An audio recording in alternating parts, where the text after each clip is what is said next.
Assalamu alaikum, Dr. Sahiban. Welcome back. So we have already discussed our cell physiology, blood physiology and the nerve physiology. So अब हम जो discuss करने जा रहे हैं वो हमारी कार्डियोवास्कुलर सिस्टम है. गाइस ऑलरेडी यहाँ पर आपको टॉस के अंदर नज़र आ ही रहा है कि 14 MCQ आते हैं और 2 SQs आते हैं, तो टोटल ऑफ 24 मार्क्स का पेपर आपका इसमें से आने वाला है. And that is very very very important topic. और बच्चे एक बात सुनिए, जो सर्कुलेशन है एक्चुअली इसको 2 हिस्सों में डिवाइड किया गया है. ठीक है, जो अब कार्डियोवास्कुलर सिस्टम, जो उसके नाम से पता लग रहा है, कार्डियो मतलब एक हार्ट वाला पूरा चैप्टर्स हैं और कुछ वास्कुलर सिस्टम है. ऑब्वियसली बात है ना, हमारी बॉडी के अंदर एक पहले तो खून बनाने वाला एक हिस्सा चाहिए, दैट इज़ हार्ट, एंड बाद में उसको कंडक्ट करने वाली वेसल्स चाहिए, यहाँ तो खून लेकर जा रही हैं या वापस दे के आ रही हैं, that is the vascular system. So cardio system is another topic and vascular system is another topic, but we discuss it as a whole cardiovascular system. ठीक है, सो गाइटन के ऊपर जो आपको पहले 9th चैप्टर से स्टार्ट होंगे, 9th चैप्टर से लेके 12th चैप्टर तक जो है वो आपका कार्डियोवास्कुलर सिस्टम नहीं है, वो उसमें सिर्फ हमारा हार्ट पोर्शन आ जाता है. ठीक है, कार्डियोवास्कुलर सिस्टम का हार्ट पोर्शन कंक्लूड हुआ होता है. ठीक है, देन उसके बाद से जो है आपका सर्कुलेशन का एक अलहदा टॉपिक है, that is from the chapter number 14.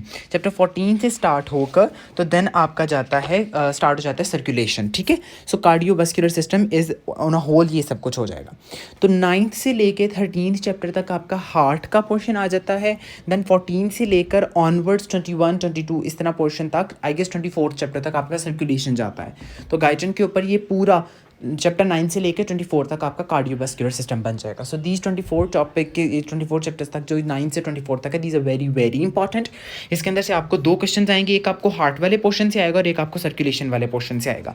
Starting from chapter number 9 again उसी तरीके से चलेंगे. मैं आपको पहले अपनी बुक से बताऊंगा फ्रॉम द गाइडन के विच थिंग्स आर इंपॉर्टेंट, और कौन सी चीज़ को सिर्फ रीड देनी है, कौन सी चीज़ आपको गाइडन से करनी है, कौन सी you have to do from Firdous.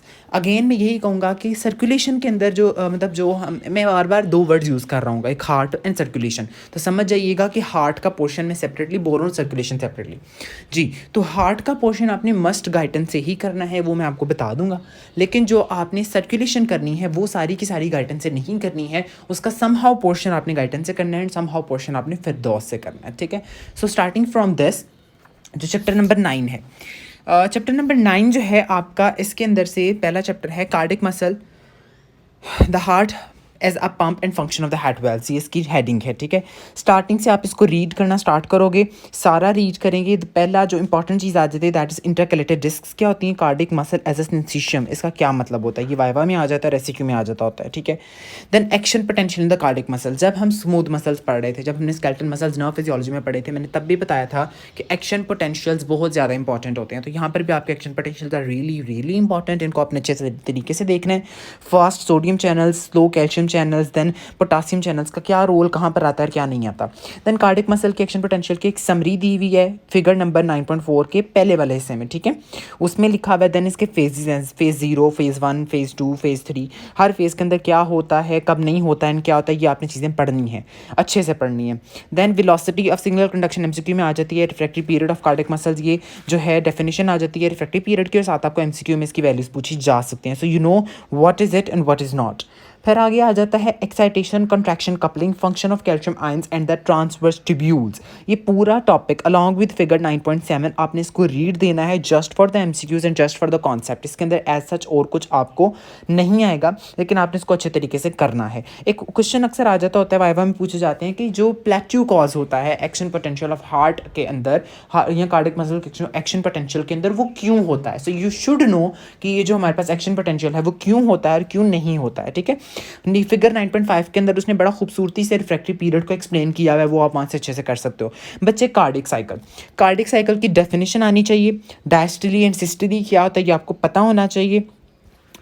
Time period and heart rate का इन्वर्स रिलेशन होता है, ये आपको अच्छे से चीज़ पता होनी चाहिए. ठीक है, देन आगे आ जाएं relationship of the electrocardiogram to the cardiac cycle. अब पहले मेरी बात सुने, इस पूरे को आपने पूरे टॉपिक को अच्छे तरीके से रीड देनी है.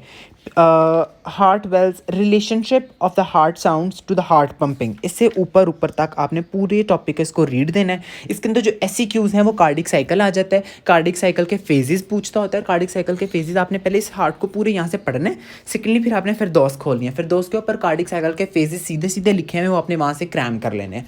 ये जो फिगर बनी हुई है that is 9.7, that is really important cardiac cycle draw करने के लिए आ जाता है। इसके अंदर एओर्टिक प्रेशर के चेंजेस क्या आते हैं ये आपको आने चाहिए, और वेंटिकुलर जो है ना वॉल्यूम कैसे चेंज होता है ये बेसिक चीज़ें पता होनी चाहिए। पी वेव किसको रिप्रेजेंट करती है, क्यू आर एस वेव किसको रिप्रेजेंट करती है, टी वेव किसको रिप्रेजेंट करती है, ये बेसिक चीज़ें आपको आनी ही चाहिए।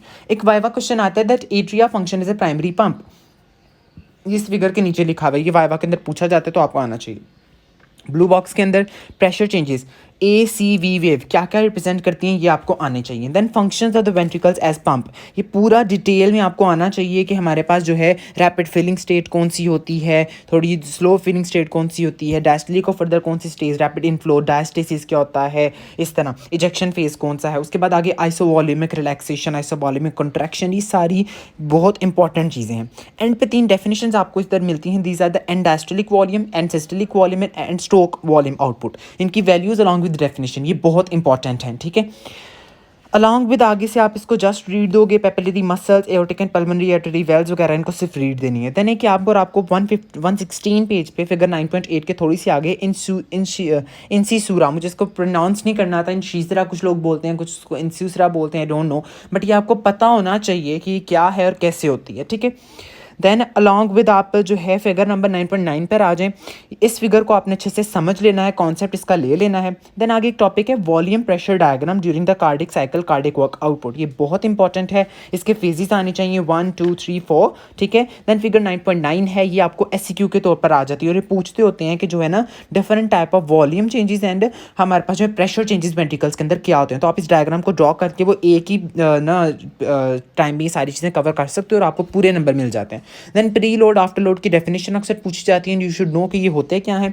Regulation of the heart pumping, इसके अंदर इस सारे टॉपिकों ने सिर्फ आप रीड दे दीजिए। इसके अंदर आपने जो इंपॉर्टेंट चीज़ करनी है that is Frank Starling mechanism. Frank Starling mechanism होता क्या है, सिंपल आपको पता होना चाहिए कि venous return is equal to that of cardiac output, ठीक है। बाकी इस पूरे टॉपिक को रीड दे दीजिए, दैट्स ऑल। आगे आ जाता है control of the heart by the sympathetic and parasympathetic nerves.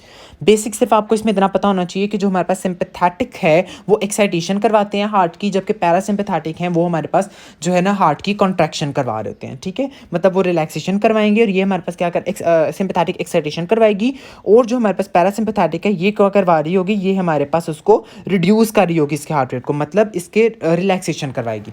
तो कौन सी सिंपैथेटिक या पैरासिम्पैथेटिक, कौन सी इसमें से एक्साइटेशन करवाती है, कौन सी रिलैक्सेशन करवाती है, बेसिक ये कॉन्सेप्ट आना चाहिए बस। देन आगे है effect of potassium and the calcium ions on the heart function, ये वाइवा का पॉइंट ऑफ व्यू क्वेश्चन है, आपको आना चाहिए। टेम्परेचर का क्या रोल होता है ये पता होना चाहिए, दैट्स ऑल। इस पूरे चैप्टर में यही चीज़ें थी, और बेसिक आपको AV valves and semilunar valves में फ़र्क आना चाहिए, ये तो वैसे आप जो है ना एनाटमी में चीज़ें कवर कर लेते हो। अब यहाँ पर आ जाते हैं कि इधर कौन सी इंपॉर्टेंट चीज़ उसने लिखी हुई है, these are the action potential of the cardiac muscles, ये मैंने आपको पहले बता दिया कि it is important. Cardiac cycle very important, ये आपको ड्रॉ करना आना चाहिए, मैंने ये भी आपको बताया था कि आप फिर दोस्त के साथ इसको कंसल्ट कर सकते हो। Then and systolic pressure, volume, diastolic volume, ejection fraction, ये तीनों डेफिनेशंस इंपॉर्टेंट है। Aortic pressure curve and what is incisura, ये I have already discussed with you guys.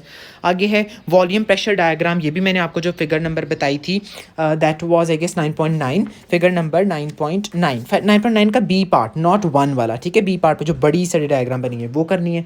Explain Frank Starling mechanism, ये आ जाता होता है। What is effect of sodium potassium, ये भी मैंने आपको बता दिया कि सर ये JP से कंसल्ट करने की जरूरत नहीं है, जितना गाइडन पे लिखा हुआ है जस्ट उतना रीड कर लें, दैट्स ऑल। चैप्टर 9 सारा गाइडेंस अच्छे तरीके से आपने करना है। जब आप कवर कर लो तो देन आपने जो है ना फिर दोस्त से कार्डिक साइकिल के जो है फेजेस आपने अच्छे तरीके से उनको कवर अप कर लेने, ठीक है। Then moving on to chapter number 10।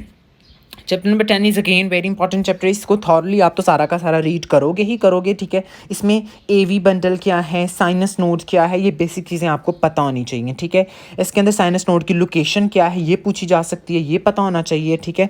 Then आप इस सारे चैप्टर को रीड करते जाएंगे। देन आपको एक आगे जाकर ना यहाँ पर SC नोड फिगर 10.2 है, 10.2 के अब एक बात याद रखिए, जो पूरे हार्ट के जो कार्डिक मसल्स होते हैं उनका एक्शन पोटेंशियल और रिलैक्सेशन पोटेंशियल सारा का सारा डिफरेंट है, लेकिन ओनली SC नोड का एक्चुअली ना वो होता है ना कि एक मिसाल की जाती है कि फैमिली में कैसा बंदा होता है जिसको अपना रुख ले दे, बस सारी फैमिली कहेगी ना कि हमने एप्पल खाना है तो वो कहेगा नहीं मैंने मैंगो खाना है। दीज ऐसे node are that trouble making thing. तो इसका अपना एक्शन पोटेंशियल है, अपना ओवरशूट है, अपना रेस्टिंग मेम्ब्रेन पोटेंशियल है। तो ऐसे नोड को आपने बहुत अच्छे तरीके से इसको कवर अप करना है। अक्सर वाइवा में आपसे अगर एग्जामिनर अच्छा हो या आप अच्छे बच्चे हो तो पूछ लेते हैं कि भाई चलो ऐसे नोड का हम एक्शन पोटेंशियल ड्रॉ करके भी दिखा दो, तो आप उसको ड्रॉ करके दिखा सकते हो। तो ऐसे नोड का क्या मैकेनिज्म है, क्या नहीं है, ये सारा गाइडलाइन पे यहाँ पर लिखा हुआ है, इसको अच्छे तरीके से आपने पढ़ लेना है। देन आगे आ जाता है इंटरनोडल एंड इंट्राआर्टीरियल पाथवेज। ये पूरा पाथवे इज़ वेरी इंपॉर्टेंट। इसकी फिगर है 10.3। कहाँ से लेकर कहाँ तक, अगर ऊपर से एवी बंडल तक आते आते कितना टाइम लगता है, एवी बंडल से फिर उसका